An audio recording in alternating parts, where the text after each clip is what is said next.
Did you get Afternoon, any? Sunil. Did you get any sleep, R.A. James, or you were jumping meeting to meeting again?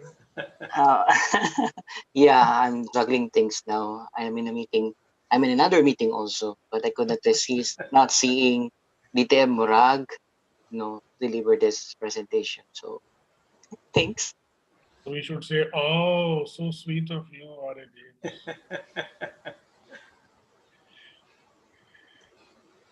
DTM Sunil is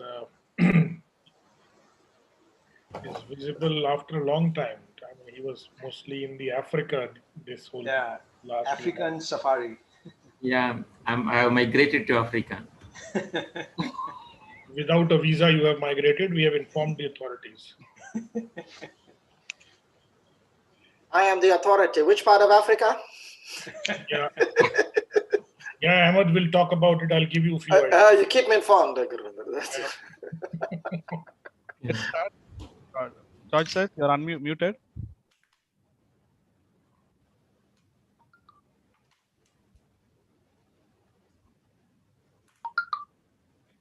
Yes, it is time now. Shall I start? Yeah, please.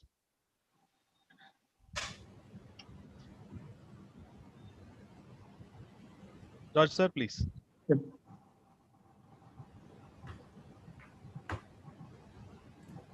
Good afternoon.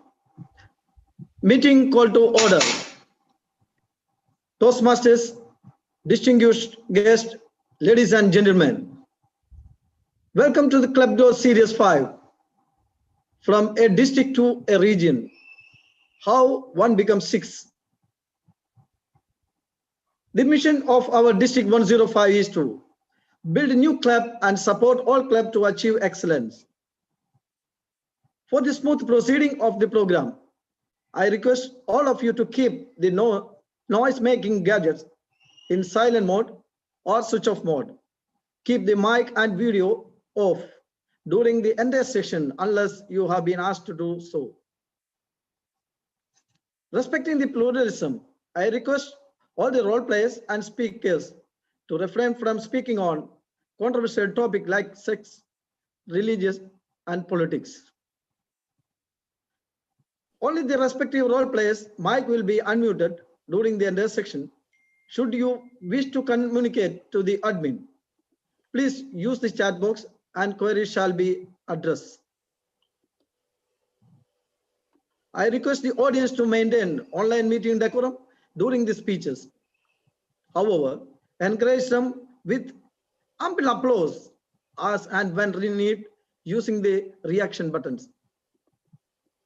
Now, to take our proceeding further and lead entire section, here we have an HR and training professional in the Middle East Hoteliers Award winner for the year 2020, the current president of Capital Toastmaster Club, the part of District Club Growth Quality Team, a certified confident NLP coach, an international MC and host of Music and Dance Festival. And I love music and dance. That's what he told to all the audience. Let us put our hands together to welcome our MC, dynamic Toastmaster, Muhammad Abdullah, with a round of applause. Thank you. Thank you so much, DTM George. I thought you were going to dance there for a second. Yes. Thank you. I feel to dance when yeah, we should exactly. We should, we should dance. It's amazing. So good afternoon, fellow Toastmasters and guests. It's great to see all of you here today. Can I ask everybody to turn on their cameras? It's too early in the meeting to switch off the cameras, I would say. we didn't start yet. So can I ask everybody to just turn on their camera? Okay, and if you are having lunch, you can put the lunch aside. Hold a second. All right, can I ask you to look at your hands, okay? Just look at your hands. I want to see your hands, okay? Now, in a minute, okay, just follow my instructions. In Toastmasters, we all follow instructions easily. You see this part of the hand, okay? This part of the hand, and this part of the hand, this part, and this part. I want you to connect it. I want you to connect it like this, but connect both of them together like that, and bring your hands together. Okay, so come closer to the screen. Come a little closer to the screen. And I want you to look at your hand and notice if one hand is slightly taller than the other. Okay, you can unmute yourself and you can give me your reactions. Do you see one of your hands slightly taller than the other? I mean, we're not praying, by the way. We're just looking at our hands. Just look at your hand. Okay, unmute yourself. Unmute yourself. Unmute yourself. I repeat, unmute yourself. All right. Do you see one of your hands a little bit longer than the others? Or is it the same? Yes. Yeah? Okay. All right. Now, I want you to open up your hands again and talk to the hand who was a little bit shorter and tell her, you got to grow. Give yourselves a big round of applause, ladies and gentlemen. Oh my God. You know, the last time I did this, you know, I was with my family, and all my sisters and brothers, they were looking at it and they really thought their hand could grow. It was hilarious. Anyway, that was just to have a little fun. All right, so this week has been a special week for all of us in the UAE. I understand this meeting is obviously a district meeting, but this week in the UAE, it has been a special week. So once again, to everyone who is on this call, a happy 49th UAE National Day to all of us in this wonderful country that I call home. I remember when I was a kid growing up, I used to celebrate 2 national days because one was not enough, right? So one was the Independence Day of India, because I studied in an Indian school. And the other was, of course, the UAE National Day, since I grew up here. For me, and like many of you who live in this country, we love celebrating it with the world. So while we continue to celebrate this special week, today is also a special day. We will also continue to celebrate the progress that our Club Growth Series events have made since the beginning of the Toastmaster year, with its 5th edition with a special guest that I'm sure you all can't wait to hear from. Our first speaker, or our next speaker, is someone really special because she has a special mission. I like people with a clear mission. Her mission is to help you meet your own greatest potential by helping you achieve your goals. And she endeavors to do this by assisting you in this journey through various initiatives that her team, which I'm included, and herself have been coming up with since the start of this year's Toastmaster year. One of those initiatives is actually this very meeting that we are witnessing today. She believes that individually we are one drop, but together as a District 105 family, we are definitely an ocean and a force to be reckoned with within the international world of Toastmasters. Through unity, service, dedication to excellence, along with joy and happiness, she believes we can all push together to reach new heights this year, although this year has been a difficult year, and for many years to come. But wait a minute. Why does she believe that, though? She believes that because if we are united, we will definitely excel without a doubt. She's been a Toastmaster for the past 15 years and has been extremely active ever since. To me, you know, when I think about 15 years, to me, it's 15 years of experience, but it also means 15 years of sweat, tears of joy and pain sometimes, 15 years of sacrifice, 15 years of not just taking from Toastmasters, but also giving back without expecting anything in return. It's been 15 years of learning and leading from the front lines for our next speaker. She has worked extensively with 3 different districts, during which she has served in multiple roles and multiple times at the club level. She has served as the area governor for District 79, division director twice under District 20 secretary. She was the District 105 PR manager, and currently she's serving as the District 105 Club Growth Director. I have the privilege to working with her and the wonderful Club Growth team. Professionally, she has been a hearing specialist for 23 years and a business partner since 2009. She lives in Jordan, but she was born and brought up in Qatar, and therefore has interacted and worked with several cultures over the years. And in her professional life, she is actually a hearing specialist. She's been appointed by the Toastmasters International as the Arabic lead reviewer since 2012, and has been a Pathways ambassador over the past 3 years. What I like about her is that she's funny, she's smart, she's inspiring, she's tough, but in a good way, and an effective leader. John Adams once said, if your actions inspire others to dream more, learn more, do more, and become more, you're definitely a leader. To me, she's a leader that leads by example, especially when times are tough and challenging. She's my kind of leader. So fellow Toastmasters and dear guests, please put your hands together for the Club Growth Director, the District 105 Club Growth Director, DTM Rania. Thank you, Mr. MC, for another fantastic introduction of yours. This is one of the nice things about having, events like that, when you have such brilliant introductions. I don't know if I'm up to that. I deserve that, but thank you so much for your kind words. Madam Second Vice President, Immediate District Director, our privilege and honor to have also our PQD, DTM Gurbadan Division, leaders, area leaders, club leaders, my fellow friends, and wonderful audience, a very good afternoon. I know that we have a lot of holidays and events, and I can say a tsunami of virtual events ever since we've been hit with this pandemic, ever since March. But it's really thrilling to see a nice gathering, a nice audience who are joining us on this Friday afternoon to know more about this very important topic that is relevant to every single member, not only in our district, but every district in the world. You see, when I joined Toastmasters back in 2005, it took me 4 years actually to understand how the system works, the structure of the organization, and how members really grow beyond the boundaries of the speech projects and the skills that we learn at the club level.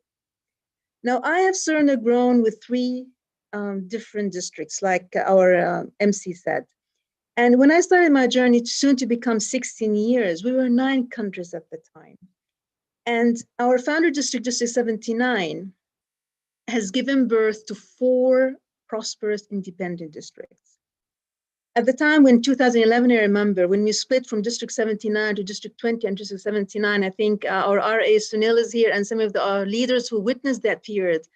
The emotions were intense, there were a lot of sentiments and feelings, and we were sad we were going to lose some of our members and leaders going to the other countries, switching to the other district. But I would like you to quote Bernard Shaw, who said, progress cannot happen without change. So in order for us to grow and become prosperous, transformation and change is inevitable.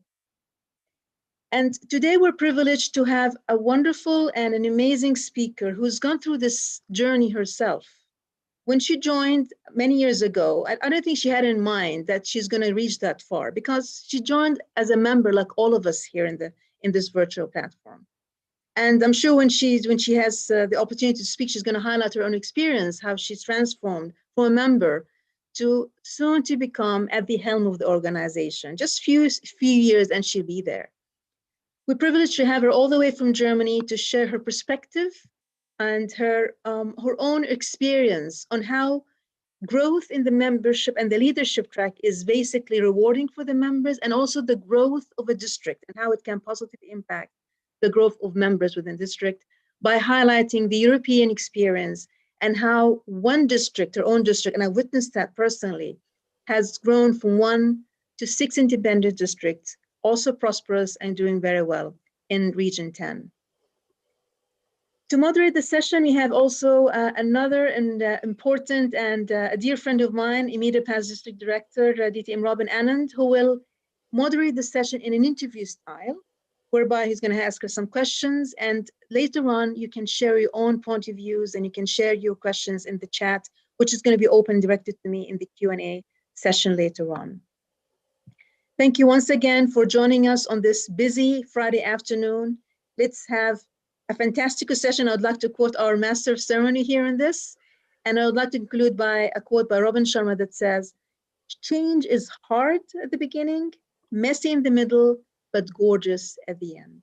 So let's have an amazing session. Let's learn and grow. And I'd like now to hand over to our marvelous master of ceremony. Thank you. Over to you, sir. Thank you very much, DTM Rania. Please give a big round of applause. Thank you so much. Thank you. So if you would like to have a fantastical session, please give me a thumbs up or use the reaction button. Let's get some energy in the room. Let's give it, yeah, good, excellent, very good. I like that. Very nice, very good. So let's keep the energy up here today. Okay, now our next speaker is going to be the moderator of the session that we've all been waiting for. You know, Barbara Walters is actually one of my favorite journalists and one of my favorite TV personalities. She once said, a good laugh makes an interview, or actually any interview or any conversation, so much better. Our next speaker is someone who, to me, to be honest, he is such an exciting personality with a funny bone. Trust me when I say you will never switch off. Even if you're behind the camera and we can't see you, you will never switch off for a second when he is in the meeting, and especially if he is moderating it. I first saw him in the District 105 annual event in February, earlier this year, before the pandemic hit, when the meetings were in person, prior to obviously to the COVID era. I didn't know him back then because I had just joined Toastmaster myself, but we currently go to the same club in Dubai. And I must say the meetings are always exciting with him, like I said earlier. His mission in life is that he loves to learn something every day. He has some unique hobbies like flying kites and collecting Matchbox covers. To be honest, I've never met anyone who collects Matchbox covers before, but that's amazing. He is an advertising and marketing professional with 23 years of experience. He holds an MBA with postgraduate diploma in leadership and strategy from the Indian Institute of Marketing. He has been in the Toastmaster fraternity for the past 13 years. And guess what? Like the rest of us, he is also still learning. He is currently the immediate past District 105 director. He loves Toastmaster for helping him connect with like-minded people who are also keen on learning and sharing both their knowledge and their skills.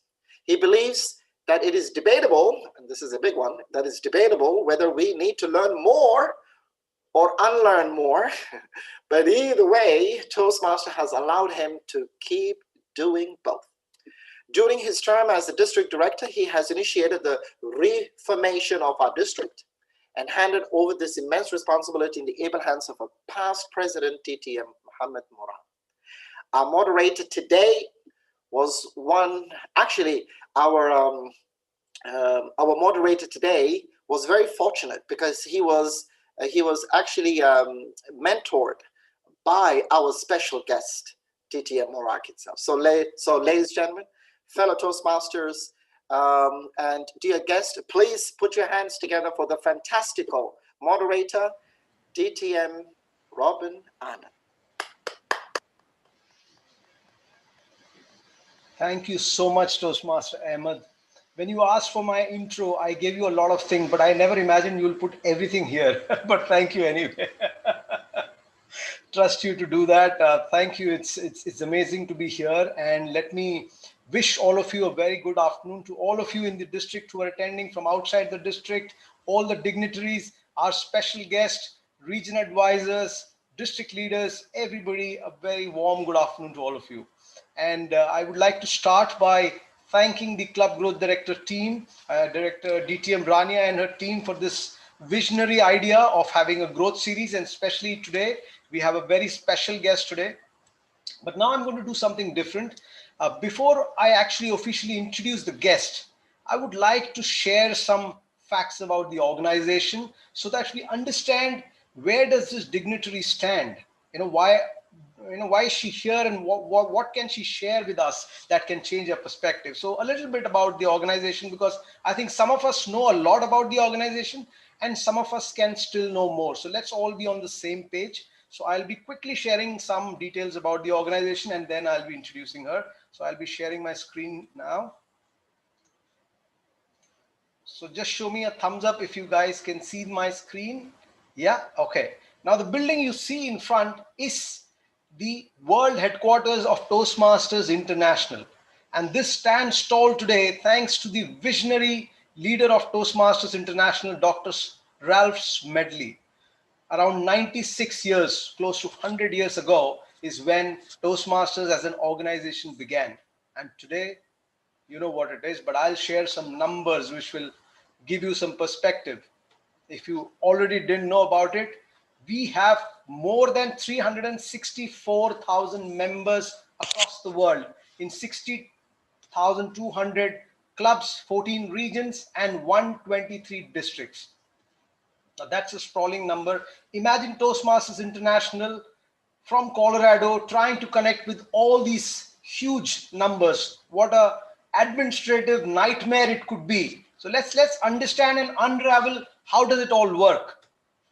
Now this is the map which will give you a clear idea as to how does this 364,000 people in 16,200 club get administered. These are the 14 regions in which they are grouped. And these respective regions have number of districts under them. We have 123 districts and these are divided between them. If you see this, 1 to 9 regions all are in the USA and rest are across the world. I'll take you to the next slide. This is important just to look at a sample district. I've chosen our own district. We are made up of 4 countries. Our clubs are spread across Jordan, Lebanon, Oman, and UAE, and we have close to 5,000 members spread across 251 clubs, 14 divisions, and 59 areas. Now, for some people who are new, let me just give you a clear understanding of how all this works. So if you see, members are right at the top. Toastmasters believe in a reverse pyramid. So members are right at the top, and whoever is aware of club leadership, you have 7 club leaders plus the immediate past president of the club who run the club. Then you have the area team along with the club presidents and VP education and VP membership who form the area council. And then you have the division council, which again is the division director, his team, area directors. And then you have the district council. So after the division has the, after division, it is districts, and districts have a district council, which is area directors, division directors, club VPE, and club presidents.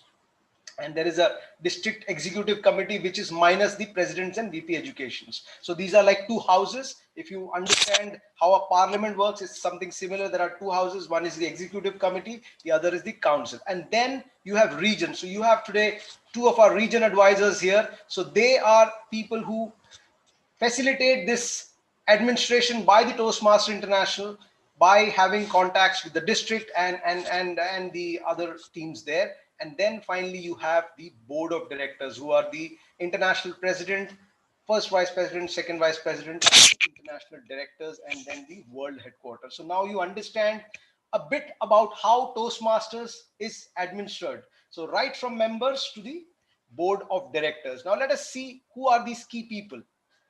Now this gentleman is the CEO of Toastmasters International, Daniel Rex, and he's the only person who is not elected. He holds on to his seat unless, of course, he wants to vacate it. And then you have the present international president, distinguished Toastmaster Richard Peck.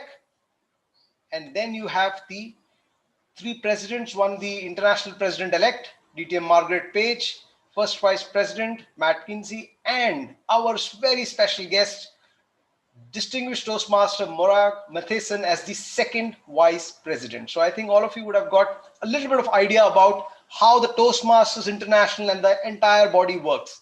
And now it's time to officially introduce our guest. And how did she reach there? In fact, she's just joined Toastmasters in 2006, and in 14 years, she has climbed all those steps that you just saw. But still, let me introduce her.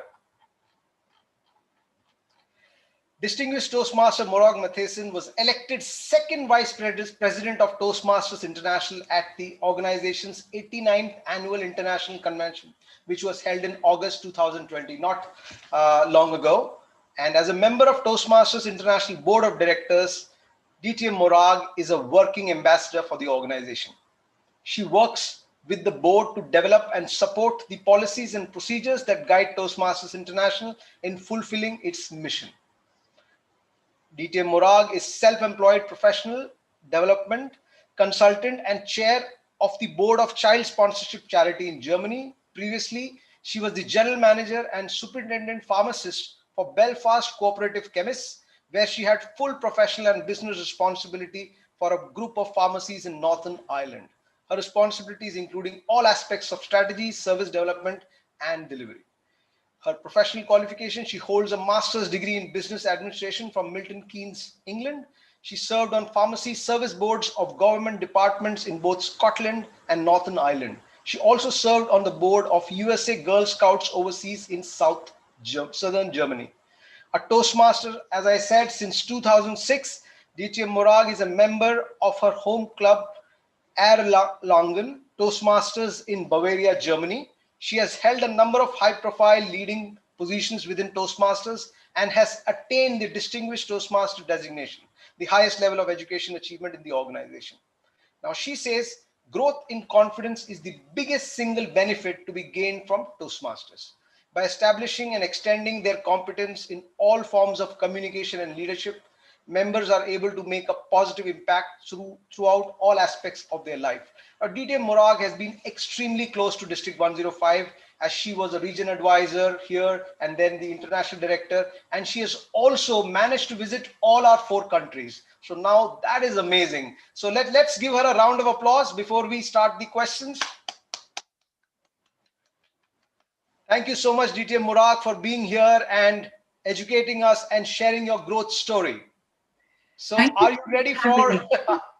Yes, please. Thank you for having me. It's a great pleasure to be with you today. Okay, so we'll start our questions. Are you ready, DTM Morag? I have no idea if I'm ready. We'll find out. Okay, we'll start with the first most basic question. What made you join Toastmasters? Because I think you were doing very well even without Toastmasters. So what made you join Toastmasters? The very first time I encountered Toastmasters, I was an MBA student. I was still in the UK at that time, and we had a residential training course. And the Toastmasters in that part of England came to present to us a little mini demo meeting. And I thought, this is a fabulous idea. I just loved the idea. They gave us a flyer. I think I've still got it somewhere. And I thought, I'll check this out when I get home. When I got home, I discovered there were no clubs meeting anywhere where I lived. And I thought, well, it was a nice idea, maybe one day, and forgot all about it until I moved to Germany. A colleague of my husband's said, maybe Morag would like to come to a meeting. We have this new group of people. They're really nice and they speak English. And that was important to me as a newbie in Germany whose German skills were very limited at the time. And he said, if she comes on Wednesday night, I'm giving a speech. She could hear me. Maybe that would be interesting for her. And of course, I was sold. The chance to meet new people, the chance to go somewhere different and experience something different. And then that growing reminder that I'd met Toastmasters before.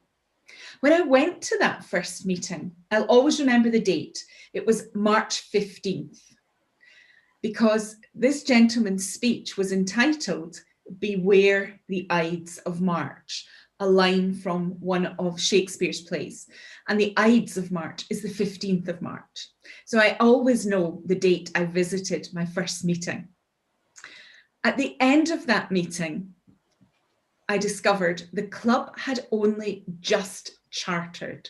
So it was brand new. And they were going to have their charter party in a few days' time. And I thought, okay, so this is the beginning of something. And I was a little bit cautious in some ways. But that night when the president said, would you like to join our club? Did you like the meeting? Would you like to join our club? I said, I loved the meeting. And I loved the meeting because it just flowed. It was beautifully run, lots of laughter, And you could see that people were learning things. And I thought, this is a really positive environment. I could learn stuff here. And I'd love to be part of helping other people learn. So yeah, of course I'd love. So when I said to the president, yes, I'd love to, she said, that's great. And she walked off and left me.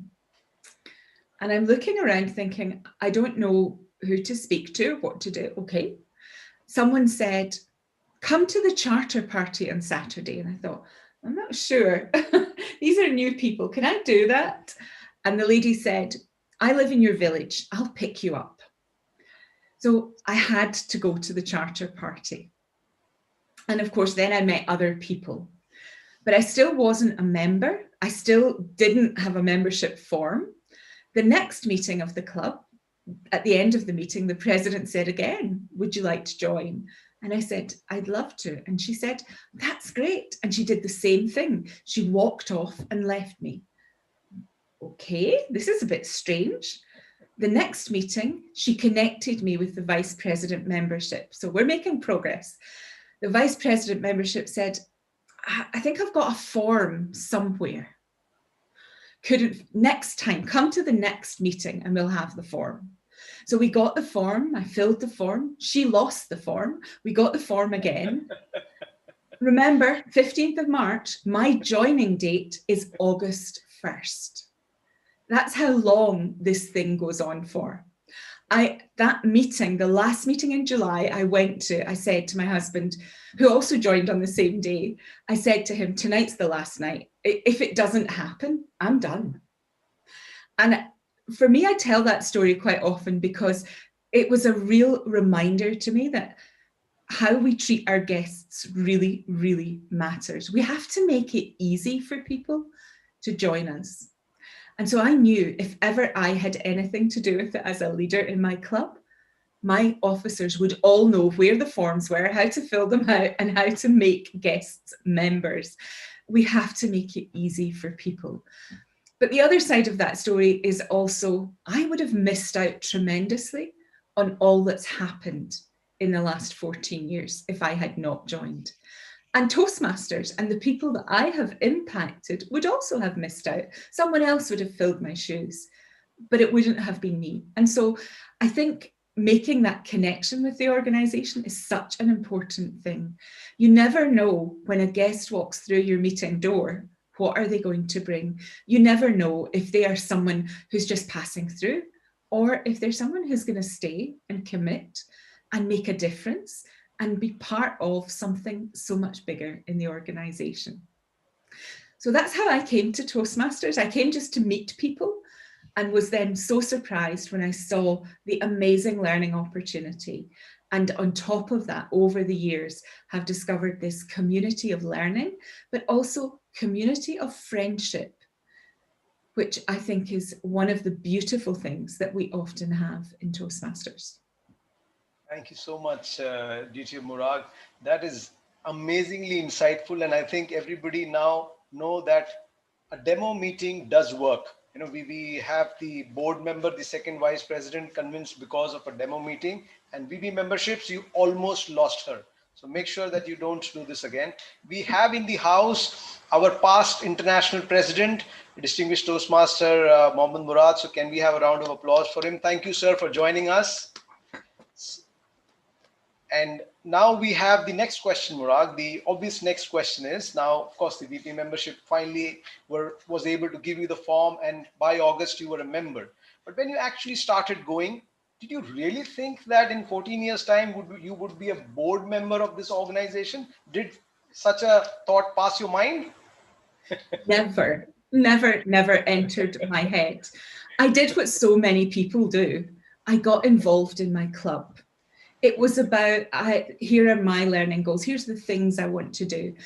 Remember, I came not with big achievement goals. I came with, I just need to meet people and connect in this community.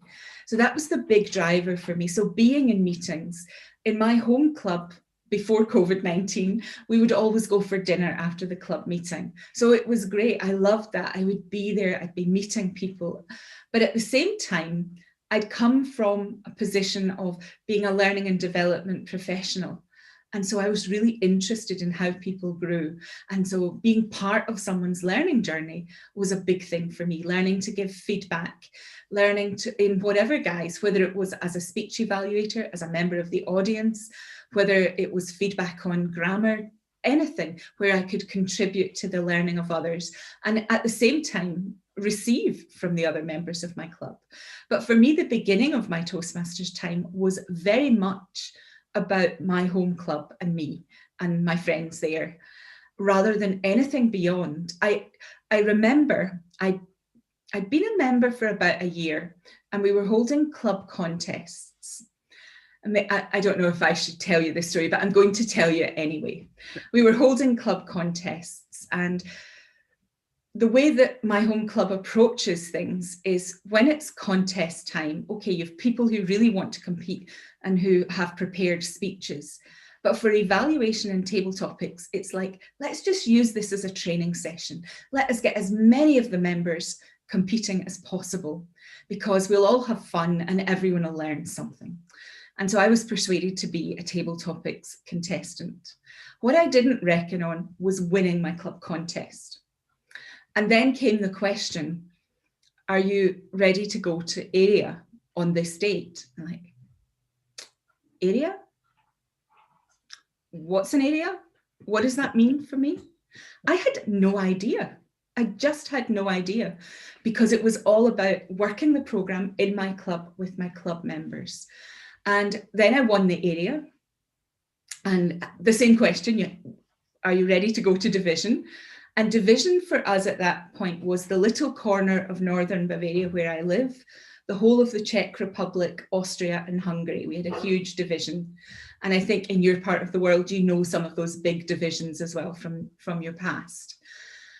And so I went, it was in the Czech Republic, lovely event. Still remember the question, table topics question that day was, is it always too late or never too late? And I won.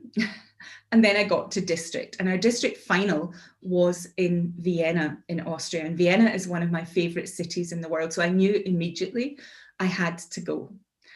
I took the train. It's about a 6-hour train journey from here. And I arrived in Vienna on a Friday afternoon. The conference was going to be all weekend. Contest was Saturday. It was the beginning of the Christmas market season. So it would have been the last weekend of November. And I went into the convention hotel, the conference hotel on the Friday evening, just to have a look and see if I recognized anybody. Why I thought I would recognize anyone, I don't know.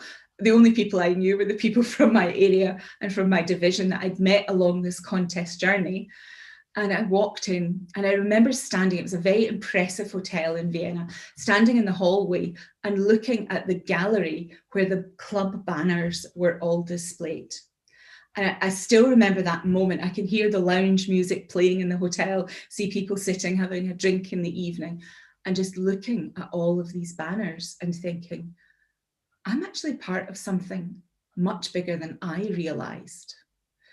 Ooh, I wonder how many people will actually be there tomorrow. And I'm going to have to be on stage in front of them competing. Whew, this is more than I thought. And maybe it was right that no one had really painted the full picture along the way for me, because I then had that moment of actually receiving it for myself and just breathing all of that in. When I went to the conference the next day, the fact that I knew very few people just didn't matter, because I found what I found in so many parts of Toastmasters, that we are welcoming. And people just made me welcome. And here's who you need to speak to, and here's where you go. And the people from my own area and division took me under their wing, and they introduced me to people, some of whom are still great friends of mine today, some of whom I've worked with along the way. And I sat there in the hall, and our district director took the stage, a lady called Zuzana Grofova from the Czech Republic. And she led us in the district song. And I remember thinking, what have I come to? This was feeling like an amazing international big organization. And here we are singing our district song. I'm not sure how I feel about it. I later found out it was her idea and we only had the song for the 1 year, because I think others were not so taken with singing a song together. But it gave me that exposure to the wider world of leadership. And seeing those people on stage, seeing her, seeing the district finance manager, seeing the programme quality director as they delivered their reports, sitting in the district council meeting and hearing how the district did business. And it was a memory for me that was really important when I led my own district, that my team would inspire the district by the reports and encourage people. It shouldn't just be all the facts and numbers, but it should be about painting that bigger picture of how we are impacting our district and our world. Because that was the highlight for me, was hearing all these things that were happening and we were planning to do, and how we would do things, and that exchange between members from other places was a really powerful moment. And I'm taking the train home on that Sunday. I remember thinking, this is the beginning of something. I walked through a door this weekend. I'm not sure where it leads eventually. I now can tell you where it has led and where it's possibly going to lead in the future. But I had that sense of this was a significant moment for me. And it was the last time I competed at district. The next time I competed at all, I ended up in hospital on the day before the conference. And the third time I competed, I spoke over time in the evaluation contest at division and was disqualified. And that's been the end of my contest journey. But you have that feeling, having been a contestant, of what it is to be on the stage, and you've experienced another part of the programme. So that, I think when we have those events and we bring people, they're a real opportunity, a learning moment. And, if we have proteges, encourage them to come to events and help them to see the things that maybe are not so obvious, the things that might help them imagine where they might fit in the future without scaring them too much. Thank you so much. I think that's quite a story. And I think we've seen the makings of DJ Morag already from her story, because we asked her a very simple question, but she told us the entire spectrum of experiences she had from her beginning. And I think entering that door was a beautiful metaphor. All of us have entered this door. Now, what we find is up to us, because she's shown us the possibilities. So I'm sure we can also look into it more. Now, DJ Morag, the next question is, okay, now we understood your connection with Toastmasters and how the contest part helped you. But when was the first time you got attracted to leadership, as in you obviously would have started with club leadership? When did that happen for you? It happened fairly early, because remember I told you I joined a brand new club. So there weren't so many experienced leaders there.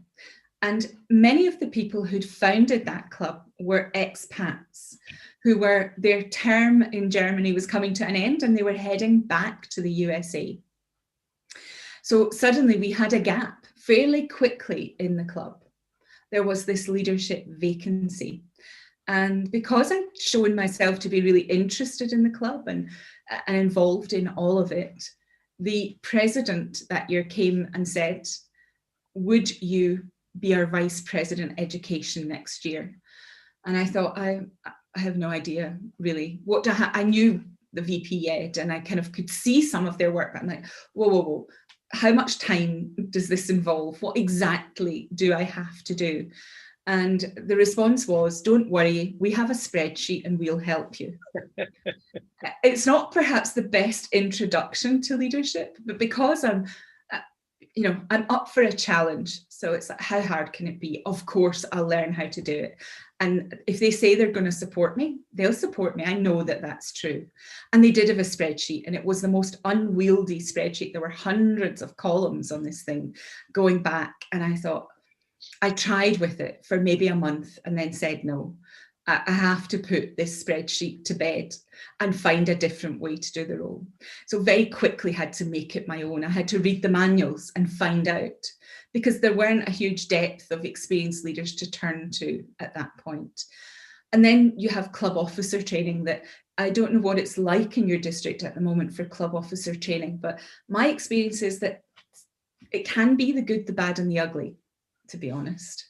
Sometimes you have tremendous stuff there that is so insightful and helpful and prepares you. Sometimes you have things that are not relevant at all to the role that you're taking or the situation you're in. And then you have, well, I think the worst session I ever had was where we were asked to imagine what it was like to be dying so that we would understand what was important. And you can imagine the district got a lot of negative feedback after that session, because we need training that builds up leaders, that helps us discover our identity as leaders in part, but more importantly, really equips us for two things: the specific role that we have in club leadership and that generic role of being a leader as part of a team with others. Because I think for us, it's really important that we don't just put ourselves into the silo of, I am the club, whatever, secretary, the club sergeant at arms, whatever it is, and say, this is my role and I just do my bit and you get on and leave me alone. Because we have to work together as a team to carry our club and to lead our club forward. And I think that's the missed opportunity sometimes if we focus too much on the specific task of our role. So that was my very first club officer position, club leadership, was as the VP Education. It was also a year of a wake-up call. So we had this fairly young, vibrant club, and I was the VP Education. My president was a PhD student who got really busy. And during the time, at that point, you got letters from headquarters telling you how your club was doing in the DCP programme. And the letter came that said, here's your current status. And I'm looking at it thinking, what does this mean? You have 5 DCP points and you have 17 members. And then that moment of realization. Now, in our first year as a club, we had been distinguished. We chartered in January and we were distinguished that year. The next year, we were presidents distinguished.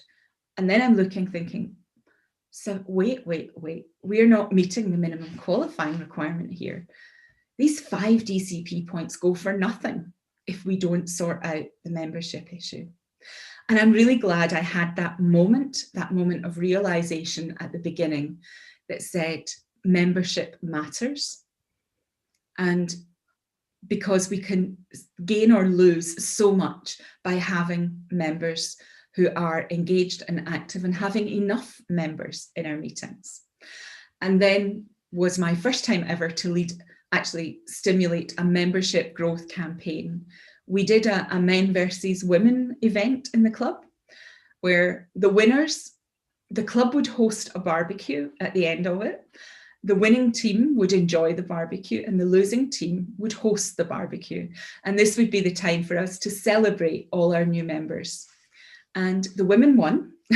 So the men hosted a barbecue for the whole club and we were able to celebrate our members together. And that became the beginning of an institution. And the club today, even 14 years on, still has an annual barbecue to celebrate all of our new members that come that year. But it's also meant that every single year we've been presidents distinguished because it matters to us. And the club leaders at the beginning of the year will simply say, how are we going to be presidents distinguished this year? There's not even a discussion of should we be, is it possible? It's how are we going to do it this year? You know, and then we would look at what do members want to achieve? How are we going to approach the subject of finding new members? How are we going to make sure we get all our officers trained? And that's the approach that the club takes. So that was my introduction, and it was quite a baptism of fire in many ways that year. And then being the president of the club the next year, and also was my district conference chair that same year, or towards the end of that year. Thank you. Great exposure and great experience. DJ Murag, your story is so similar to a lot of our stories, because I think a lot of us get asked this question, you know, some president, VP Education, sometimes, you know, asks you a question, I am leaving the club, would you like to take this up? And a lot of us think twice before doing it.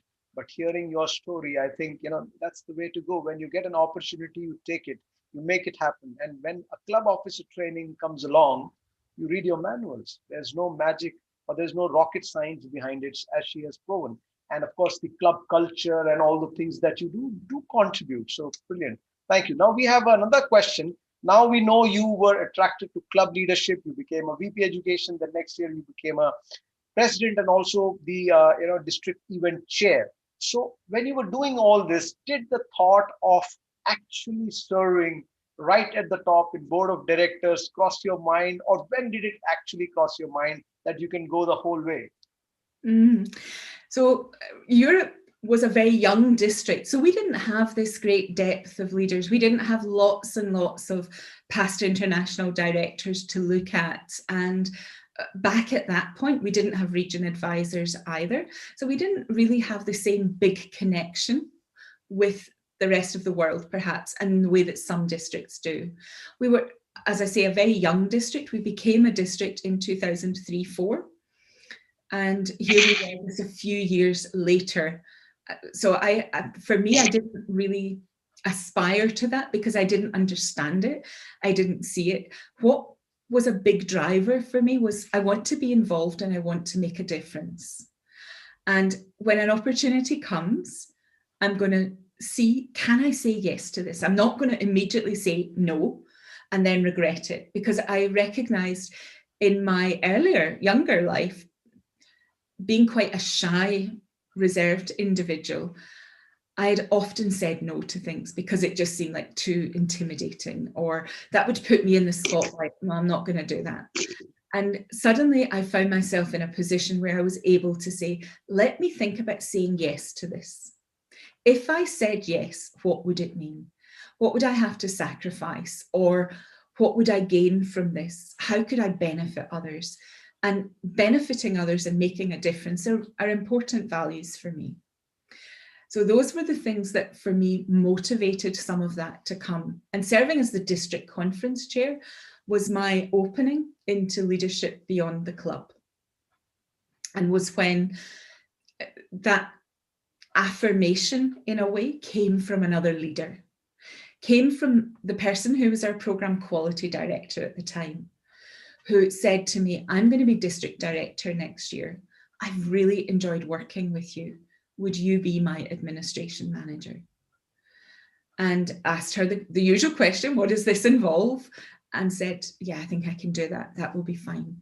And that then was the opening of that door into the world of leadership beyond the club, and was my first serving on the district leadership team position.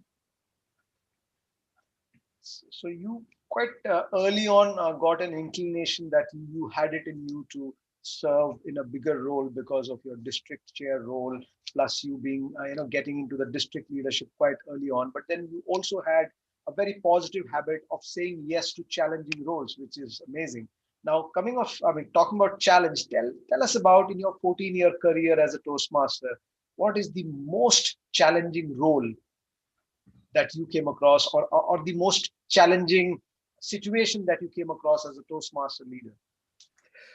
That's hard to choose just one, because I think challenges come in all different ways to us. What is top of your mind, which probably made you grow, and probably all of us can learn from that, because I'm sure challenges is where we all grow maximum.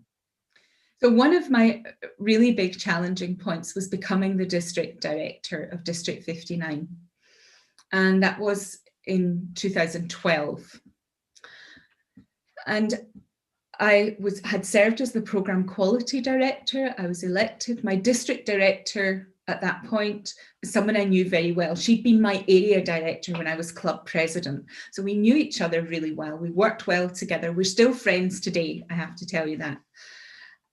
But we had this moment where it's quite daunting. So District 59 at that point was spread across 18 countries, and we had around 200 clubs. So we're talking about a big, diverse district. And you have those moments of self-doubt, I think, where you think, everyone else believes I can do this. Can I? We're going to find out if I can. and it's going to be very public if I can't. But I've said yes, and I've committed to serving, so I'll do this. And on the very first day I took office, my now immediate past district director came and said, I'd like to speak to you. Can you come to the house? And I thought, this is interesting. And you play with all of the kinds of scenes in your head of what that could be. And I went to her home and we drank tea and we spoke. And she said, here are all the things I valued about you as a program quality director. And I'm feeling good about that. I'm thinking, this is great. She's building me up. I'm, feeling ready for the role. And then she said, but you need to be less like this and more like that.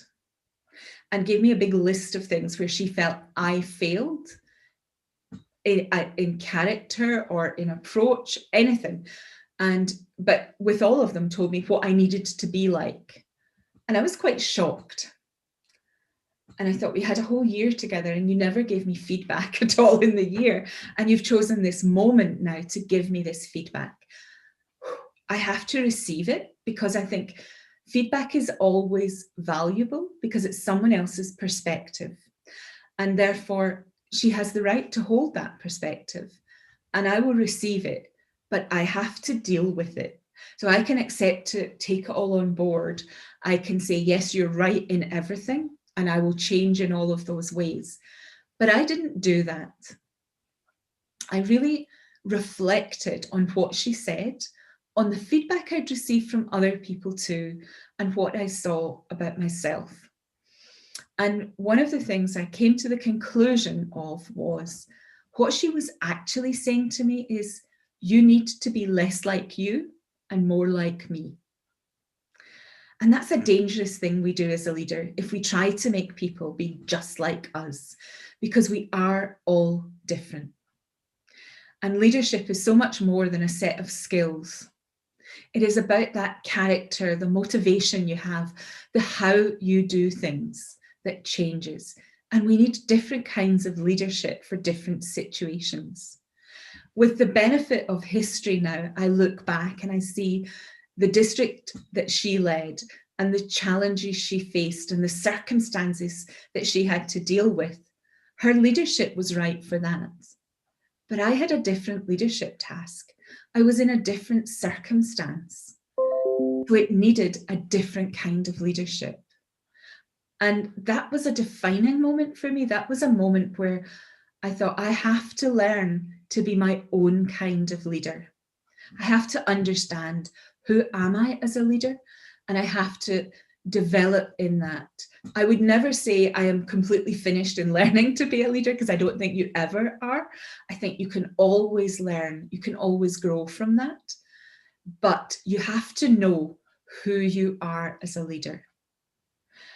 And that was such a defining moment for me, and was a key step on the journey to where I am today, because I think as the responsibility increases in leadership, then you need to have less doubt about who you are, and then be focused on external things and the things that are within your responsibility, and not wondering, what are my values? Where do I stand in all of this? So I will always be grateful for that conversation, hard as it was at the time, really hard. But it was a key defining moment in my own personal leadership journey. Thank you. I think it is extremely, extremely profound what you just said.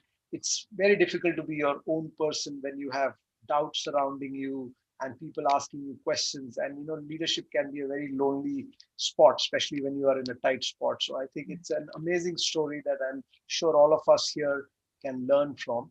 Now I have a question from the point of view of people who are relatively new, who are probably less than 1 year into Toastmasters. What would be your message? Why should they take up Toastmaster leadership? What is in it for them to be a Toastmaster leader? Why should be their club secretaries or club presidents or VP education? Why should they go for it? Because they've come in for probably being better speakers or better organizers. So why should they take up leadership? What is your message to them? That's a great question, Robin. why I think you should take it up is I think Toastmasters is something like the undiscovered journey. And that's a phrase I like to think of what it's like. It's the undiscovered journey. It's like I'm looking out of the window of this room that I'm in at snow everywhere.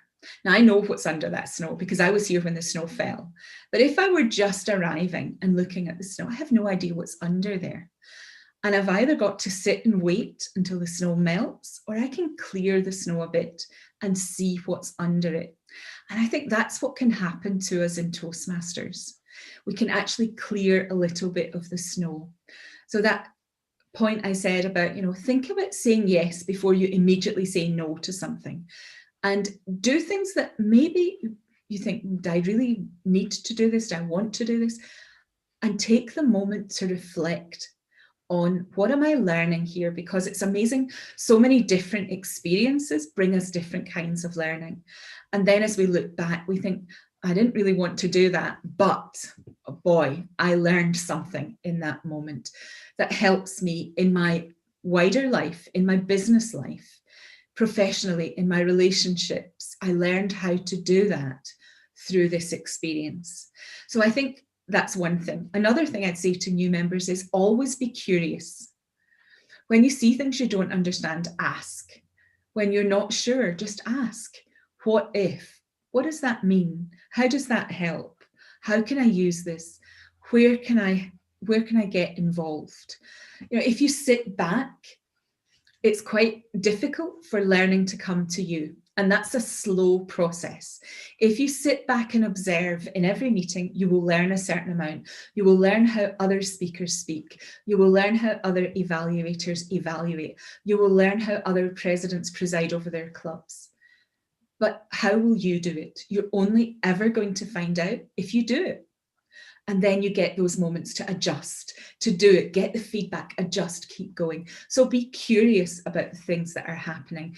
And if you don't have a mentor, then feel free and feel encouraged to find a mentor, someone who has walked their path before you that can give you a bit of help or encouragement or direction. Thank you, Murag, again for a lot of clarity on this. So I'm sure all the new Toastmasters who are relatively new and you are still thinking about taking up Toastmaster leadership, you've heard it from somebody who's experienced and gained from Toastmaster leadership. Now, GT Murag, we will be coming to one of the most important questions today. You are a bit of a multiplier. You're somebody who has grown one district to 6 districts. Yeah. So the question to you is, how did you do that? Share that secret, and it's been recorded. So once and for all, please tell us, how did you do that? Because we are 250 plus clubs. We are also going to grow. So if we know all this, all the people here will benefit. And also tell us, how will it benefit the clubs, the members? Because I think when a district splits and we grow, we all know that immediate benefits are that we have more leadership. But then how do the clubs and the members also benefit? So be as elaborate as possible, because we really want to know that how did you do that, 1 to 6? So it's a big topic, really, all of this. But when I was program quality director in my district, we were coming up to around 200 clubs at that point, and we voted to reform, to create 2 districts, because we could see growth was happening. And we had a plan at that stage for how we would grow. And each district, I guess, does it their own way. But because we were so spread out, if you remember, I said we were spread across 18 countries. It's very difficult if you're the club growth director in that kind of district to be everywhere, to be in charge of everything. That's my dog. She's clearly got an opinion about this subject. It's very difficult to be everywhere, and you need a good team around you. And so we in our district worked on a division-based team. So each division, yeah, okay. She doesn't want you to share the secret, but we all want to. She doesn't. She's saying it's a secret. Don't tell. No, she's actually saying our next door neighbour is taking their dog for a walk, and I want to go too. That's what that bark says.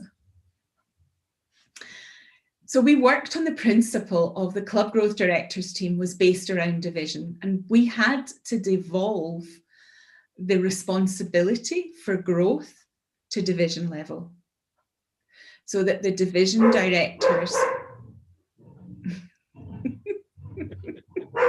Zoom master, can you do something about it? I can't really do much, but apart from muting me, and then you'd have to lip preach. So the division directors had the ownership of the growth goals, and they had specific growth, club growth people on their teams who looked after all the initiatives locally, who developed demo meetings, who developed amazing demo meetings. Because I think no one really wants to get up in the morning and say, I'm going to go to that meeting today because it'll be awful. We want to go to something that's great. So we want demo meetings that show the best of what we have, so that people think, wow, I want to be part of that. In the same way as we want great club meetings, so that members really enjoy them and they come off of a club meeting thinking, this is the best thing I could have done today. We need to be able to create that energy and that positivity and the showing something great. So we were creating that structure then, which is the structure we continued to use over that whole period of growth, where it was locally devolved growing rather than a club growth directorate district making it all happen. The club growth director's responsibility in growth was to resource and support the leaders of those teams in the division so that the division would make it happen. That's part of the mechanics of growth there. But there's also a piece that's around understanding your growth. Where are we growing? And, you know, where is your growth coming from? And I'll talk maybe a little bit more about that in a moment in the context of something else. But so understand, where are we growing? Where are the opportunities? You know, the world is changing at the moment. The opportunity right now is definitely online. So 3 weeks ago, I launched a new club here, which is a fully online club that's part of my district. And we've decided it's a business-focused breakfast club.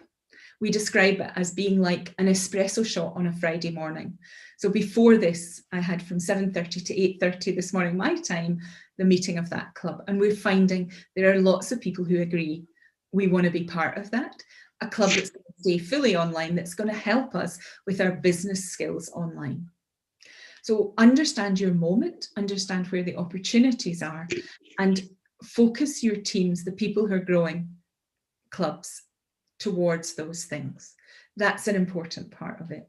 But an equally important part of it is growing leaders. Because without the infrastructure to support the growth, growth doesn't happen.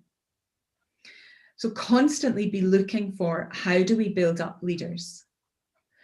Who are the people that would love the opportunity? Where do we see the talent? And sometimes we're recruiting for skill because we need a specific skill. Sometimes we are recruiting based on attitude. I love working with people who have a great attitude, people who have a growth mindset, people who care about other people who care about quality, people who care about making a difference. I don't mind if they don't have all of the skills because we can train that. I want leaders who have an amazing attitude, because then we will have an amazing team together. So those are things that would be important. But that understanding your situation, constantly working on growth. But it's not just about growing new clubs in that season. It was also about making sure you have strong clubs. What is the membership like in your clubs? When we did the most recent reformation, we saw that the average membership size of a club in Germany was 31 members. Now that's good. And that's what you need. You need good, strong clubs, because the stronger the clubs are, the more sustainable they become, and the more people who are available for leadership beyond the club, rather than if you have a lot of really small clubs. Jana agrees, rather than if you have a lot of small clubs where people are so focused on and they can only give time to running their club. You need that capacity building around your district. So my term as district director was the year before transition, the year before we had the dual team to create 2 districts. And in that time, you're projecting how much do we think we'll grow? And we actually grossly underestimated how much we would grow. And we created 2 new districts on the 1st of July 2014. And by January that year, we had over 200 clubs in each of those 2 new districts. Wow. I was in January that year, I was in Dubai for mid-year training. And I remember walking along with past international president Murad, and I remember saying to him, could you imagine taking the map of Europe, removing all the lines and starting again? And he said to me, I can honestly say, Morag, I have never thought about doing that. And I said, well, I have. And then I was given the privilege of chairing the committee, the Reformation Committee that made that happen, that then looked at a continent and said, what does this look like? What is the best way to grow Toastmasters in our continent? And we had this proposal that was groundbreaking at the time of creating 6 districts on our continent instead of what had only been a few years before, 1 district. So on the 30th of June 2014, we had 1 district, and on the 1st of July 2018, we had 6, because we were able to do that. And one of the things I realized that really made me more committed to this than ever was I visited the 2 districts we'd created in the middle. And I went to a conference in Amsterdam, and I came back and I said to my husband, this weekend, I learned what it means to be Belgian, because that district now had so many fewer countries. You could see what the culture of Belgium looked like, whereas in a big district with 18 countries, you didn't see that. And that's one of the beautiful things, is you are able to see more clearly the culture of each component part of your district when you're not so stretched everywhere. It's also easier to serve the clubs when you're not spread over such a huge territory and the resources in all directions. And that's an important thing about serving your members. We also looked at district conference. So I know you have huge conferences, but our final conference before we went to creating the 6 districts, we had a huge jamboree of bringing 2 districts together, and people came from all over the world to visit us. And we had a conference that was just under 800 people. And we thought, this is great for us. The next year, we then have 6 district conferences that attract, on average, between 2 and 250 people. So in 1 year, we've gone from 800 people with guests around the world to just us and 1,200 people gathering for district conference and having that experience and having that exposure. So when we reform, we start to create more opportunities for interaction. We create more leadership positions. You see, Jana agrees. We've got to listen to her. She's telling us what it's like. We have all of those possibilities coming together. The big challenge of reforming is the emotional side. And that's what we don't often talk about, is people get really upset. I remember the Reformation conferences, the 2 we've had, and the first time people were just weeping. I'm going to miss my friends. I'll never see them again. Well, of course you will. They're your friends. You just might not meet them at your annual district conference. If they're really your friends, keep in touch. And of course, that's what happened. People kept in touch with their friends. But it is that emotional moment, and especially in the first Reformation, because we had people who'd been part of creating the district in the beginning, and they shared something special, and now they were being pulled apart. By the time we came to the Reformation in 2018, it was different, because we had many members who'd not been part of the original district now. This is what they knew, was something quite different for them. And so the emotions are different, but they are still there. And we have to deal with those emotions. We also have to deal with how we communicate with the district around Reformation. That's such an important part of what we do. You know, as Reformation chair, I reported to 2 district directors and had to keep each district equally informed. And we discussed the issues, and We discussed the proposals, everything. And I went to district conferences and district events to share with them, here is the progress we have on our reformation journey. This is what we're doing. And then opening a place where people could ask questions was really important for us, because it's like running any kind of change management process. It will succeed if you can take people with you. So therefore you need to put the effort into engaging with the people and helping them through that emotional journey, as well as all the practical things that you have to do on the way. Wow. Thank you so much, DTM Morag. I think you've kind of, given the whole story and so many aspects to it. Let me try and quickly just, summarize for everybody. One, most important is the local growth, driven by the division directors, and every one of you who's doing a demo session or an open session, you are very much part of it. Then, of course, the growth mindset, which I think all of us have. There is no special growth mindset only for DTM Morag. I think all of us have. If we want our clubs to be stronger, we need to have this growth mindset. And then growing leaders. I think all of us see leaders every other day in our clubs. We need to ensure that these leaders are tapped and brought into the clubs, and they grow your clubs. We need to have this change where we let go of what we are doing and allow others to do. So that's a beautiful point you mentioned. And of course, the emotional part of it. Our district today is 250 clubs, 4 countries. Maybe it will become 2 districts with lesser number of clubs, but you will also have more positions available for district leadership, for area leaders, for division leaders. And that is something brilliant. And personal touch. You will be able to see your district director more often, because if a district director needs to travel to 4 countries, he will only travel once, to your place. But if he's a district director of 1 country or 2 countries, you may have him and the team visit you more. So that is brilliantly captured. And I think Yana agrees to that also. So thank you so much, Yana, for that. And with that, I've come to the official interview is over. And thank you so much for that, Morag. But now we have, the audience who has been patiently waiting for you. And they have sent a lot of questions to Rania. And then Rania will ask you a few questions. So feel free and enjoy yourself. Thank you so much. It was brilliant interviewing you. Thank you so much. So over to you, Rania. Thank you, DTM Robin, for such a wonderful moderation. And I have, thank you, DTM Morag, for your insights and sharing the wonderful journey.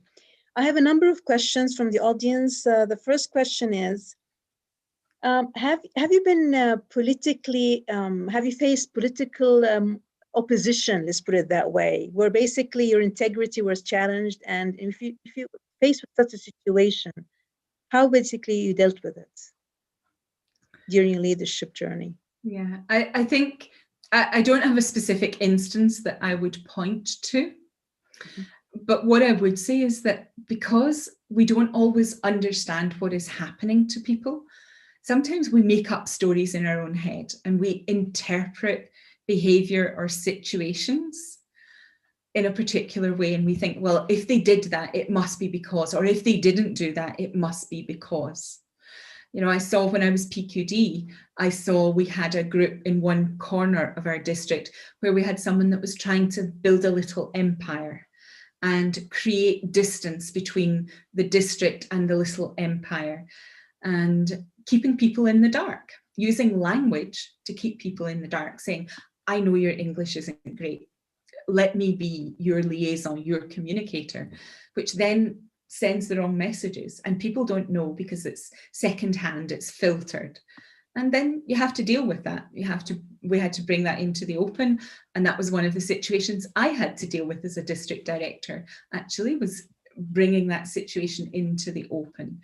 And I think, understanding what a person is about requires us to communicate, requires us to help me understand what's happening here, rather than assuming that there is a certain intention behind a certain action, because we don't always know the whole story. So I think being open rather than assuming is a helpful thing to avoid those intensely political questioning of integrity or those kind of things happening. Thank you so much. The next question, for some members, the initial years by taking leadership roles, they get to be overwhelmed to the point that they feel they need a break. Do you recommend taking a break from leadership sometimes? Do you have an insight on that? I think you need to understand your own situation. So I think it is important to understand how much time can I give to this?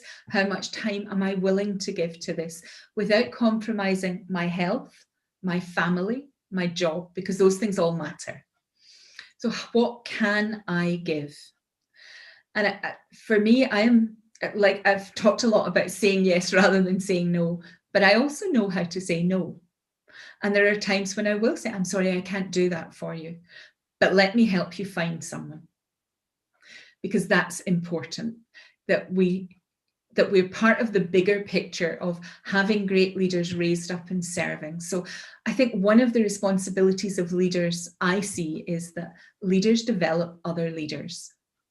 So whenever you have responsibility, who are you mentoring, encouraging, coaching to be a leader?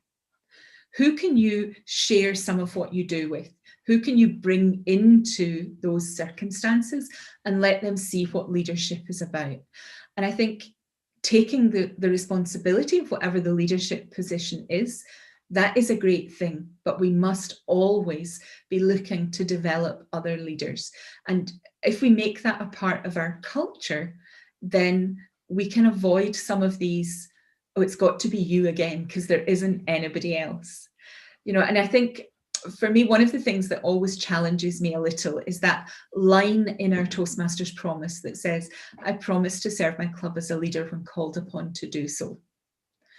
But and it challenges me because part of me wants to say, okay, the club is calling on me to be a leader, but am I really the best solution or the only solution? Or am I the lazy option because you know that I can do it and that I'll probably say yes if I have the time? And so I think there's this thing of, as we develop more leaders and learning to say no when it's appropriate for us to say no. So I took the decision this year, I'm not an officer in any of the clubs I'm a part of, because I was running for office, and I knew that being second vice president would take up a lot of my Toastmasters time. But also I knew that I wanted to charter a new club, and I figured that was enough. And I wouldn't be able to serve as a club officer this year. But I worked with the team in my home club to find the people they needed. Thank you. I think you answered another question, which said, what should you be careful about while choosing a mentor in the leadership journey of Toastmasters? Maybe more or less you've highlighted that in your answer, or you'd like to add to that, Didier Morag? I think mentorship is about relationship and communication. So I think you need a mentor, you need to communicate and agree with each other. What is this mentoring relationship about? So there may be the most popular mentor in the world in your club because they're really great at something and everyone wants them. But think about, is that really the best person to mentor you? Are they going to be able to help you do what you want to do? In Toastmasters, I've had a number of different kinds of mentors and still have mentors today. There's one person I can think of. She was my mentor for one season because I was working on a particular set of projects around, it was when we had in the traditional program, I was working on interpretive reading, and I knew that she was really skilled in this area, and I wanted her to mentor me through that so that I would grow my competence, and she was absolutely the right person for that. But having her as my mentor to be the president of a club or to run for office would have been way outside what she would have been able to deliver for me. She would have met me and helped me with questions, but really I wouldn't have got so much from that. So, what is it you want? Understand what you want and understand what the mentor can offer you and explore together. And don't be afraid to say, I'm not sure that we are the right match for this. Thank you. And another interesting question, how can both parties, let's say senior and newcomers, new members, arrive at an agreeable decision in case of conflicts, how to run the club, how basic to agree on the progress of the club, personal growth, and so on. This is where the club success plan is a great help. I don't know if you're familiar, if you do this as routine. My home club, this is something we always do, is fill out the club success plan, which is not just about the goals you're going to achieve. The first part of that plan is about who are we as a team? How will we communicate? How will we resolve conflict? And I think when teams actually take the time at the beginning of creating a new team, teams need to take time to go through that process. Who are we as a team? What are we going to do? What are our values? So if I think back to being district director, when we were transitioning, I sat with my team and we did an exercise on core values. And I gave the team 35 different core values and said, let's each of us choose our top 5. And they didn't include the Toastmasters values of integrity, respect, service, or excellence. They were other values. And then we mapped them together. So where were we in agreement over shared values? And then we realized that we had 2 members of our team. One of them, her strongest value was harmony. And another member of the team, thankfully, a club growth director, was saying achievement. I want to have achieved something. I don't actually care if we agree on everything. I just need to achieve. And then you've got someone who just wants everyone to be happy. So then we had to work out, so what are we going to do? How do we do this? And exploring those dynamics together as a team makes you stronger. And agree, what will we do if we disagree? Who has the last word? And then you've got something to go back to. This is what we as team have agreed. And that has to change each time someone new comes in. You know, if you think of that model of teams forming, storming, norming, and performing, every time anything changes in a team, you go back through that process. So one person changes and you're back to the beginning, you're forming a new team. And then you will go through that process of testing the boundaries. That happens. And for some teams, if they don't go through that, they never get to perform. So it's investing time in that setting up in the early part is what will lead you to be able to perform. Thank you. Another interesting question that says, you've been, assumably, you've been through some hard conversations that had made it a very defining moment in your journey. Do you therefore practice having hard conversation with others with the hope of making it defining for them too? Where do you draw the line while having hard conversation? I think with every conversation, hard or not, there's a judgment we all make of, is it worth it? Do I need to have this conversation? Do I really need it? Will it make a difference, or will we suffer if we don't have this conversation?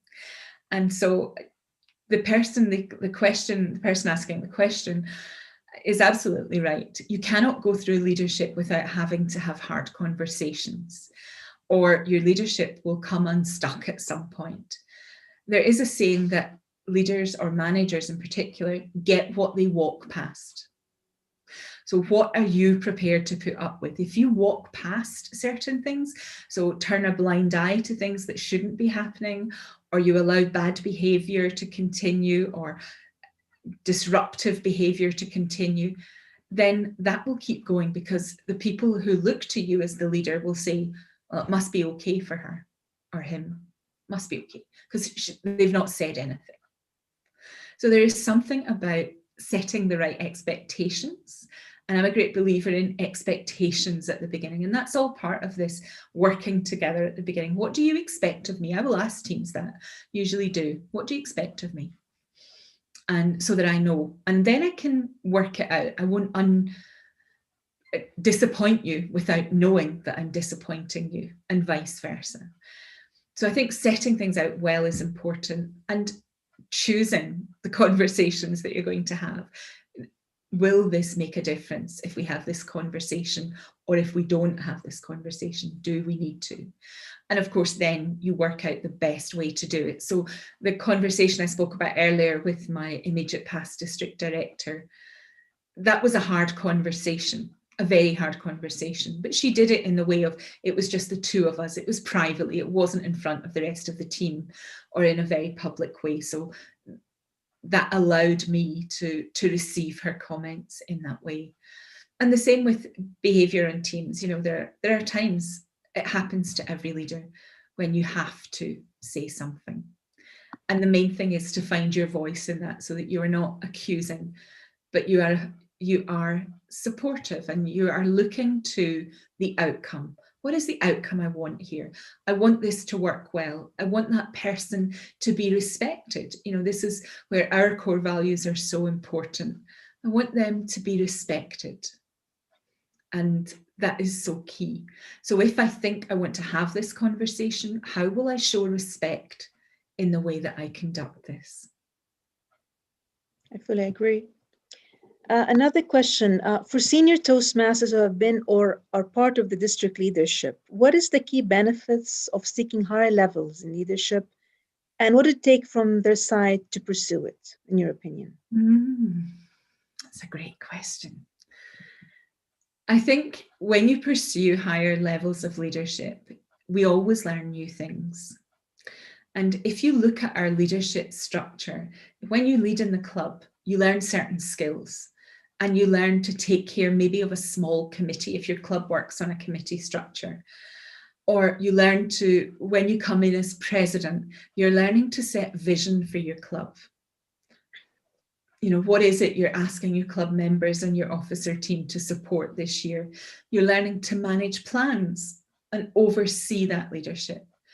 When we step out of our club and we step into district leadership positions, particularly area and division director positions, we are moving into the world of multi-site management skills that you've not had as a club leader. And depending on what you do for work, you may never have had before. So how are we going to deal with multi-site management? Depending on the nature of your club, you may have a club that's made up of people very much like you. And going to an area or division level, suddenly you're dealing with groups of people you didn't have before. You're having to learn to lead through diversity, depending on what that is. Or, you know, how do you do it when you don't speak the same language as people? How do you do it when you have different values and viewpoints? So we're learning to grow in our leadership character as we go through that process. And then when we come into the district leadership team, we have that bigger portfolio of stuff that we're responsible for. So when I was district admin manager, I had that, yes, taking the minutes of meetings and so on in a way that I hadn't had to do so much of before, but also being part of that bigger team and seeing the bigger picture and understanding more about strategy in that context. And then as you move through those levels, you're beginning to take on more responsibility, and you have more interaction with strategic development, with vision in the organization, with managing and protecting the organization. And that's something we don't often think about in leadership, but as we move into higher levels of leadership, that becomes really important, protecting the organization, whether we're protecting our brand, whether we're protecting our relationships in terms of how we show integrity in the piece where we are, and upholding those core values, not just as a member, but as a leader and in the things we do. How do we show those core values in what we do? So we start to learn about values-driven leadership more as we move through that. So I think as you move through levels, there are different things you learn, but you also then can go through layers of leadership learning as you face different situations, and you suddenly are in a world where you work on different things through all of that.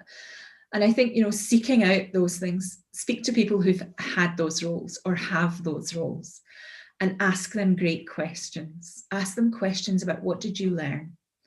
What was challenging? What was rewarding for you? Because there's always a reward. And explore, could this work for me? I think it is really important that we set our leadership service in the context of our life. So I am in the situation where my husband is a Toastmaster. He's very supportive. You know, if I need to be on calls in the middle of the night, he's fine with that. He's okay. But if that put huge stress on your family and they couldn't do that and they couldn't deal with it, then I think you have to really ask, where is my value here? Is it worth it? So what can I do? And are there limits that would spill over into the rest of my life that would be destructive for my life? And maybe it's just not the right time. Maybe it's not a never. Maybe there'll be a circumstance in the future. If you're in a family with young children, perhaps that's a hard time to do it. And maybe it's later for you when you come to some of those other types of role. Yes, I agree. Always have to set priorities first, of course. Yeah. Another question, in the previous traditional program, it was more, there's a distinction between the communication and leadership track compared to the pathways. But in your story, you said you started with the communication and contesting, then you started the leadership track. Do you recommend to do it that way or to do it at the same time? And what is the ideal model? I think it's to do it at the same time, because I believe that great leaders are great communicators.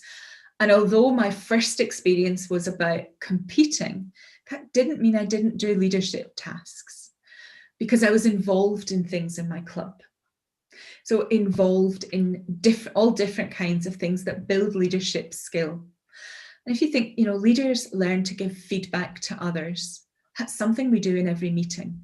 So I think in our club meeting, we have many, many leadership learning moments along the way. And it's so hard to separate those from purely communication, because what is communication? Communication is many, many things. It's sharing ideas, it's sharing information, it's sharing stories, but it's also interpersonal relationships. How I understand the other person, how I communicate with them, how we do things together. I think for me, one of the models of leadership I love is the model from John Adair, where he talks about bringing three things into balance. And that is the task, the team, and the individual. So we need a balanced focus on the task. What is it? What is our task? Is my task to lead a club to be President's Distinguished? Is my task to lead the PR committee of my club? What is the outcome? What are the outputs of that task? What's the team I'm working with, and how is the team functioning, and how am I contributing to the team? And then the individual, how am I individually growing in leadership through all this? And how am I supporting individuals separately from the team to grow? And we need to, I believe, if we are successful in leadership, we bring those three things into some kind of balance. And I don't see really any way to separate out communication from all of that. I think the difference comes when we start to reflect on how is my communication contributing to the circumstances that I'm in, the situations I'm facing, and how can my communication be improved there? Thank you. Another interesting question. Now that we have the online clubs allowed by World Headquarters, and we just charted one recently. Now, these online and virtual club meetings are bringing together a lot of diversity. So anything happening from World Headquarters in order to equip the club area, division level leadership to deal with these cultural diversity? I know it's still new, but any thing happening at the board level? It's certainly been a big change the last 8-9 months, hasn't it? Where we've seen people connecting from all over the world and joining, and in some cases, not just visiting, actually joining clubs and becoming part of them. One of the things that has already happened, and you can still access them, are the webinars that World Headquarters ran. So they ran a series of webinars on cultural diversity and living through culture. They are available on Toastmasters International's YouTube channel. You can go and view them there and gain that experience. And I think that was a really powerful thing to do. It brought together leaders from different parts of the world and explored different aspects of cultural diversity for us. And I would say if you are experiencing that difference across cultures, then and are thinking, well, what could I learn from this? I would definitely check out those webinar recordings on the YouTube channel, and you'll get some great information there. Super. Another question is from a club president. I mean, from your experience, how often should the executive committee of the club team how often should they meet in order to fulfill their task and their mission and objectives? This is one of the club presidents. That's hard to say because I don't know your club. But I think a lot of people would reckon that once a month is enough. My home club is a club that meets every 2 weeks, and our officer team at the moment are meeting every month. And I think that's a good way to keep your finger on the pulse. I'm also a member of an advanced club that only meets once a month. And that officer team meets every second month because that's enough for them, that it's made up of experienced Toastmasters. We don't have so many issues coming up, but we do have a great, vibrant program. So the officer team needs to meet. So it's, you know, what is the business that your club executive needs to do? And I think setting regular meetings is important rather than ad hoc, because that reinforces the sense of team. It reinforces the sense of responsibility in your club officer team. And it's reassuring for the members then when you are coming to your meetings with, as an executive, here's what we've been talking about and here's what we'd like to propose to you. What do you think? So it keeps people more engaged, I think. So my suggestion would be monthly. Thank you. And I think there's a link on the chat whereby the link to the culture webinars, if you're interested to look at that. Thank you, DT and Robin, for sharing that. Another question is, can you tell us something about the Toastmaster and Rotary tie-up, how this basically would help the organization grow? That's also another interesting question. Yeah, Toastmasters and Rotary partnership at the moment is, we're seeing this playing out across the world in different ways. So Toastmasters developed a series of modules very specifically for Rotary that we sold to Rotary. So there's a little bit of growth there. But also this partnership that encourages the connecting of our members and Rotary members. So for us, what it does is it gives us the opportunity as Toastmasters to perhaps find a new platform to speak on, a different kind of audience, a different way. But for them, they work in they're a service organization working on service projects. And so when they come to us, they are able to learn about how best to present their ideas and also how to run their meetings. You know, meeting skills, let's not forget, that's a big part of what we're learning. It's not just the speech projects, it's the whole running of meetings, how we do as moderators of meetings and so on. And I think when we can role model those skills, I think for them, it's really interesting. And, you know, I've spoken to a number of people who are members of both organizations and they see them as very compatible. And also speaking to, I've visited a few places where they've been Rotary guests. And the Rotary guests are quite fascinated by what we're doing. You know, this partnership, for a lot of them, it's like advertising for Toastmasters. They may not have been aware of us and of how we can help them. So that awareness thing through the partnership then says to them, here is a place where you can learn something that will help you be better in what you're doing in Rotary. So it's actually quite complementary for them. And as we see Rotarians visiting Toastmasters clubs, you know, we have to treat them like any other guest in a sense, but like every guest, what is it that that person needs? What need will you speak to? So if I take you right back to the beginning of our conversation today, and I told you about the gentleman who invited me to my first meeting, he saw my need, that my need was to connect with people who spoke my language in a foreign country. What is the need of that guest? And the same with the Rotarians. So how are we showcasing what we have and how are we speaking to the need that they have to be fulfilled? Because telling them about some of the other benefits may not be the reason that they would join us. So we have to be a little bit tailored in our message. I think maybe we have time for one last question. This one says, I mean, tell us about your hobbies and how do you balance your professional and Toastmasters and family life? I mean, what comes first? How do you prioritize it? What comes first? That's a really hard question. What comes first? So a few years ago, I was given a little tool by someone of dividing your waking week into 21 blocks, 3 blocks a day, 7 days a week. And to every week, block out at least 3 of those blocks for yourself. And for yourself could mean to do sport, time with friends, could be following hobbies. You know, in my case, I have a garden here, and that's a big hobby of mine, is gardening and growing things here.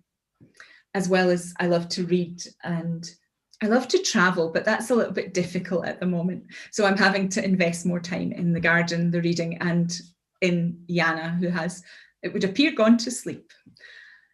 So with all of that, you know, building time in there. It could also be time with friends, you know, going out for dinner with friends, or just with your partner, spending time with them. 3 blocks a week. And then the other 18 blocks are for everything else you have to do. And this person said to me, you know, occasionally you can do with less than 3 blocks a week for yourself, but not every week. So check what you're doing. And then in the rest of that time, you build in everything else. For me, one of the decisions I made in prioritization is I work for myself. So how much work do I need? You know, there's the economic part of this for me personally. How much work do I need, and how much time then can I give to other things? And Toastmasters is not the only thing I do apart from work or hobbies. There are other organizations I serve. So, you know, what do I need to do there? And for me, it's always that balancing. So because right now I'm so invested in time in Toastmasters, I give less time to other things. I'm still interested, I still support, but I don't spend the time and the commitment there because I don't have it to give. You know, we have to look after our health. That was one of the things that was really important to me in thinking about running for second vice president, was how do I make sure I am in the best physical, mental, emotional space to do this role? Because it doesn't help anyone when we crash and burn as leaders because we have overstretched ourselves in some way. And that was really important to me, to take care. And so each week I have a look at how have I spent my time this week, and how will I spend my time next week? And actually scheduling in those times when I'm not Toastmastering, when I'm doing other things. So, you know, when I was district director, I always had Saturday as my day off unless we had a district event that I had to be at. And I wouldn't even switch on my laptop. I just didn't. If it was an emergency, people knew they could phone me in an emergency, but I wouldn't check email because you need time away from that. And that would be my time to be outdoors and seeing friends who are, you know, outside all of this. Was really important to me, and I still try to make that, or I don't try, I make that time, because we all need that time for self and time to recharge, as well as everything else. And now with the virtual platform, it has become very overwhelming because we doubled or tripled the you know, the load. I think we should basically as well look after ourselves and our health and balance our time. I couldn't agree more. I think I see the red lights of it. Our time is up. Some comfortable questions, but thank you so much for sharing your journey and answering, addressing as much questions as possible. I'd like to acknowledge in the house as well, we have past District Director DTM Balaji, and also past RA DTM Ali Shahbaz in the house. A lot of dignitaries joining us all over the place. Thank you so much for joining us today. And with this, I conclude the Q&A session. I would like to hand over to our fantastical Master of Ceremony, Ahmed. Over to you, Ahmed. Thank you very much, DTM Rania. What a fantastic session that was. Fellow Toastmasters and guests, and ladies and gentlemen, can you please give our guest speaker, DTM Robin Anand and DTM Rania, a big round of applause, please. Give them a big round of applause. Use the reaction button if you are behind the camera. What an incredible session that was. To be honest, I've been glued to the screen throughout. For me personally, I think my key takeaway from today's talk is that leaders make leaders. DTM and Murak, you're absolutely spot on. Developing leaders who are coaching and mentoring others to become the next leader is another big takeaway, and how we can make that our culture, especially within our clubs. And another piece that I really liked is about the mentorship piece that you spoke about. Mentorship is about a relationship of communication, really, what a, I mean, you put it so beautifully. I also like your take on the hobbies perspective and how we should all spend our time wisely and how we can balance our commitments, because sometimes it feels like, when you are in a leadership role in the club level or area or division or even district, it could feel overwhelming. So again, thank you for sharing that. It's true that you should block time for yourself as well, because we all need that time to recharge and look after our health. Now, before we close the session, of course, we have to thank all our amazing speakers and all the role players, and obviously the audience. Our next speaker is a great friend. He is one of my mentors. You may not know that, but he is a transformational personal coach. He's a keynote speaker, an incredible speaker, and the founder and the curator of the Awesome Walkers and the Turning Point series. He does some amazing interviews.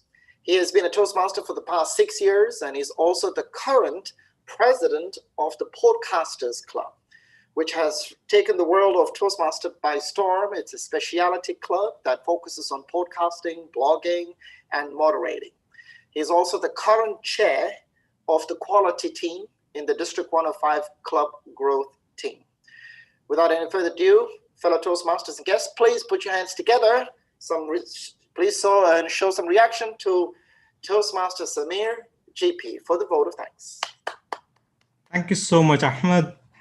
Why did you stop? I could go on listening. Fantastico, you are fantastico. Over to you now. Thank you so much. Thank you so much. Yes, because of lack of time. Otherwise, he's not read more than half of what he was supposed to read out and introduce me. But that's okay. That's fine. That's fine for today. We have a lot to cover right now. But what you just shared over here about what your takeaway was, and I was thinking about my takeaway from DTM Mohammed, not Mohammed Murag, just Murag, Murag Matiz. So my key takeaway was one aspect which shined through the entire session, and it came across in her words and in her way of being, and that was mentioned while she was answering one of the questions as well, which was attitude, having the right attitude. And DTM Murag actually displayed such an amazing attitude in terms of how she was responding to the questions. And it was not just knowledge, because information is everywhere out there, but what she did was she went one step ahead and shared her wisdom, which means share from her own experience, her own interactions with people. And that is where the true lessons are in these kind of leadership roles that we go along. So truly humbled, and thank you so much. Let me share my screen. On behalf of District 105, we would like to thank you for being here with us, sharing your valuable time, sharing your wisdom, and inspiring each and every one of us. I hope there are leaders over here in this room today who will have a glimmer of hope and say, I too will step up and go for leadership onward. I too will aim to become a second vice president, a first vice president, and then one day serve as the international president of Toastmasters. Keep inspiring us. Thank you so much for being here with us and inspiring. Next is the one who is actually going to do everything that I just now said, the immediate past district director, who is going to go on this journey, who is a member of 6 clubs, and the determination, the devotion, and the dedication, that's what all the D in DTM stands for over here, of Robin Anand can be seen. And the way that he conducted and moderated this session is ample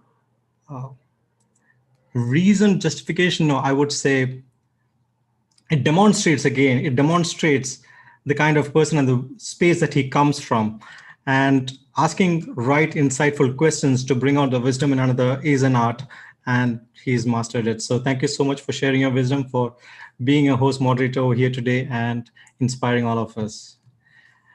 Next, we have DTM George Millerdon, who opened the meeting and set the right tone and made sure that he introduces the fantastico moderator for the day, and that he did in true fashion in terms of putting in the right energy. And that's the reason why we have still participants staying over here, listening in, cued in, And we had over 50 participants today who were, I hope, truly inspired to do something in their leadership journey. The fantastico mentee of mine, which I was not aware of, Toastmaster Ahmed Abdullah, for being the amazing master ceremony here today. Amazing job in terms of how you connect and you weave the session together, you introduce, you brought in insights, you brought in value, you played a key role today, and that made a difference. So thank you so much, Toastmaster Ahmed Abdullah. Next, we had behind the scenes someone who was actually making sure that we didn't have any Zoom bombings. We had no disturbances from outside. We had a safe, conducive meeting, no interruptions. And therefore, thank you so much, Toastmaster Ramaswamy, for being the Zoom master for today. Next, we had Toastmaster Jinesh, who made sure that we went live all over the world through our YouTube channel and making sure that we had great visibility across everywhere. And then we had someone who made sure that we were finishing on time. We were not becoming don't time me Toastmasters, but actually being timed and making sure that we finish on time. We display our professionalism and show that we are truly professional in what we do. Then we have Toastmaster Arno Messi, who has created this amazing certificate that you're seeing right in front of you and all the branding materials and all the promotions, which made sure that we had good PR for this event. And then we have this guy who's just talking to you. He's saying thank you to himself. But more than him, there's somebody else that I'd like to thank. And that is the audience completely who were here present for this session. And thank you so much for being here. But beyond that, there is one more entity that I'd like to thank. The one who actually, anyone wants to guess? The one who was in agreement with Morag, Yana.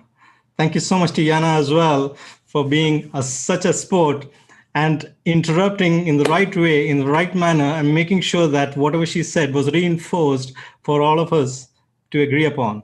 Thank you so much, everyone. It's been a pleasure having you all over here. Till we meet again. Yana is visible now. Over to you, the master of ceremony. Wow. Well, I love the last photo of Yana. That's amazing. All right, and to close this session, I am going to bring back our leader for the Club Growth team, DTM Ramya, to say a few words. Thank you so much, Ahmed, and thank you all for your time and for your dedication. I cannot thank you, DTM Morag, for your insights, and I know how busy your schedule is, but I mean, the minute I asked you a few months ago if you'd like to join us, you said immediately yes. And you've showed us your interest, and thank you for sharing your insight and your experience, because our district is going through the same experience, and we have a lot of aspiring leaders who want to grow, and sharing your insights from a district that is basically new. I mean, like in 6 years, you grew to 6 districts. That's amazing. You see, our region started back in the 60s. But again, your growth was immense and fast. And I think now we are going through the new norm. And with the virtual platform, I think things are going to be so rapid. So thank you so much for highlighting the importance of what potential, what opportunities we have as members to grow beyond our club environments. Sometimes we're glued to the club environment. We don't know what's out there. I mean, sky's the limit. There's a lot to learn and grow. And each one of us has many potentials and skills to groom. And thank you for highlighting that, sharing your own personal experience, how you started as a member, and now all the way to reach soon the helm of the organization. We wish you all the best, and we thank you again on behalf of District 105 for your available time, and also DTM Robin for fantastic moderation. Thank you so much for sharing, pinpointing the most important point, because you've been there before, you've seen it happening before, and I think you are the right person to moderate it.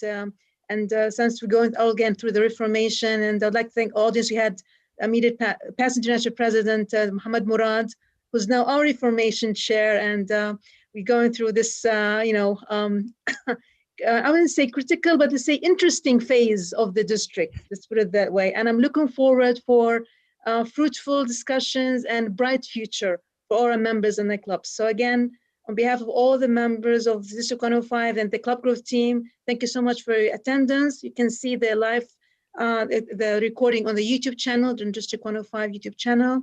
And with this, I'd like to conclude the session. Thank you again for joining us, and wishing you a fantastical weekend. Thank you. And now we can sign off, Ramaswamy.